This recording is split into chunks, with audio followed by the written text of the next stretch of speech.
Un petit tour et puis s'en va. Arrivé cet été en provenance de Caen, Youssef Hannan, l'attaquant d'Angesco, a été prêté jusqu'à la fin de la saison au club d'Évian-Thonon, co-leader du championnat de national. Avec seulement un but et une passe décisive au compteur en 12 apparitions sous le maillot angevin, le franco-marocain ne s'est jamais imposé sur les bords de Maine. Il va donc essayer de se relancer en Haute-Savoie et pourrait même y être définitivement transféré en juin prochain en cas de montée de sa nouvelle formation en Ligue 2. Il a souhaité se relancer cette deuxième partie, avoir du temps de jeu, marquer des buts. Je trouvais que c'était une très bonne idée. Le coach était bien sûr d'accord aussi pour donner du temps de jeu à Youssef, sachant qu'effectivement il restait encore sous contrat pour 2 ans chez nous derrière.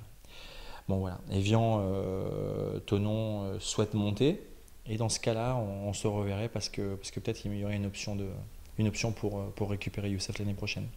On referme le dossier Youssef Hannan et on fait maintenant le point sur la situation du SCO à la mi-saison.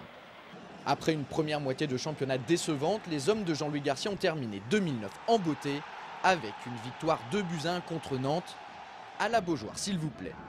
Un succès qui a permis aux Ligériens de passer Noël à la 13e place du classement de Ligue 2. Prochain rendez-vous pour les Angevins dimanche prochain avec les 32e de finale de la Coupe de France face à l'AS Latte, une équipe qui évolue en division d'honneur. Un match que le SCO a commencé à préparer depuis plusieurs jours. Hier, les protégés du président Bernard ont affronté un club de CFA, Vitré, en guise de répétition générale. Score final 1-0 pour Angers. L'année 2010 a plutôt bien commencé.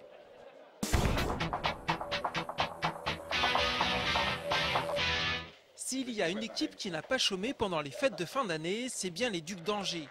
Les hockeyeurs angevins ont enchaîné 4 matchs en 10 jours. En quart de finale de Coupe de France, ils se sont qualifiés face aux Pingouins de Morzine. Grâce à leur victoire 5-4, les Ducs accèdent aux demi-finales. Ils se déplaceront à Rouen demain soir et en cas de victoire, ce sont les portes de la finale à Paris-Bercy qui s'ouvriront à eux. La semaine dernière en Ligue Magnus, les Ducs se sont inclinés contre ces mêmes Dragons de Rouen dans un match où ils n'ont pourtant pas démérité. 3 jours plus tard, les Angevins l'ont emporté face aux Rapaces de Gap. Une victoire nette et sans bavure qui s'est soldée par un 7-1. Enfin, ce week-end, Angers est allé chercher la victoire à Strasbourg. Une victoire acquise dans la douleur puisqu'elle s'est dessinée pendant la prolongation. Au classement, les Ducs pointent toujours à la première place de la Ligue Magnus et comptent 3 points d'avance sur leur dauphin, Briançon.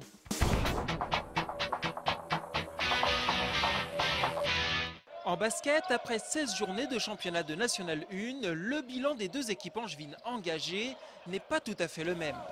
Angers BC pointe à la 4e place du classement, alors que l'Étoile d'Or Saint-Léonard est proche de la zone de relégation. Les hommes de Jackie Périgois sont 15e.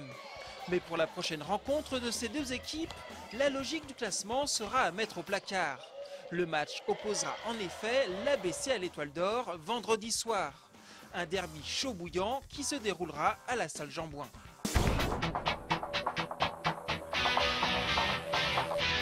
On termine ce Sport News avec la belle victoire de la Vaillante en tennis de table. L'équipe angevine s'est imposée 4-1 à Hennebont.